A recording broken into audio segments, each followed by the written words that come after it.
সাবেক আইনমন্ত্রী আনিসুল হককে গ্রেপ্তারের পর ব্যাপক জিজ্ঞাসাবাদ করা হচ্ছে। তার কাছ থেকে গুরুত্বপূর্ণ তথ্য পাচ্ছে পুলিশ। রাজধানীর মিন্টো রোডে ঢাকা মহানগর গোয়েন্দা পুলিশ কার্যালয়ে 10 দিনের রিমান্ডে আছেন তিনি। জিজ্ঞাসাবাদের সময় হত্যা মামলায় গ্রেপ্তার করা হয়েছে শুনে মুচকি হেসেছেন আনিসুল হক। এদিকে ঢাকা মহানগর গোয়েন্দা পুলিশের রিমান্ডে আছেন সাবেক প্রধানমন্ত্রী শেখ হাসিনার বেসরকারি খাত বিষয়ক উপদেষ্টা সালমান এফ রহমান।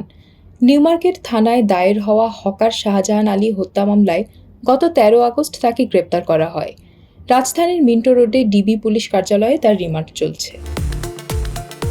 ডিবির জিজ্ঞাসায় সালমান এফ রহমান বলেন, আমাকে আটকে রাখলে আমার বিভিন্ন প্রতিষ্ঠানে কর্মরত 80,000 লোক বেতন পাবে না।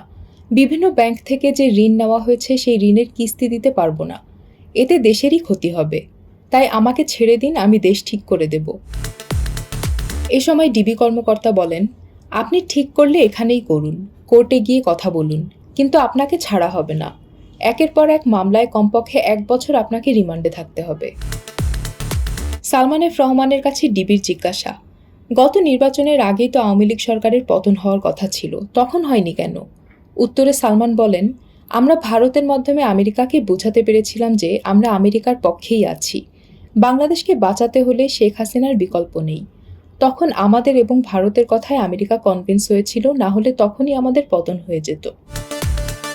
সালমান এফ রহমানকে ডিবি কর্মকর্তারা বলেন, মামলা তো মাত্র শুরু, কতগুলো মামলা হবে তা আমরাও জানি না। আপনাকে শুধু আদালতে যেতে হবে আর ডিবিতে আসতে হবে। এ সময় সালমান এফ রহমান বলেন, 111-এর সময় 2 বছর জেল খেটেছি, সুতরাং সমস্যা হবে না। তিনি বলেন, আমাকে জেলে রাখলে দেশের ক্ষতি হবে, কারণ আমার নানা প্রতিষ্ঠানে অনেক কর্মী আছে, তারা বেতন পাবে না। ব্যাংক থেকে যেসব টাকা ঋণ নিয়েছি সেগুলো পরিশোধ হবে না। উল্লেখ্য, ছাত্র জনতার অভ্যুত্থানের মুখে গত 5 আগস্ট প্রধানমন্ত্রী শেখ হাসিনা পদত্যাগ করে দেশ ছেড়ে পালিয়ে যান। এরপর থেকে প্রতিনিয়ত গ্রেপ্তার হচ্ছে আওয়ামী লীগ নেতারা।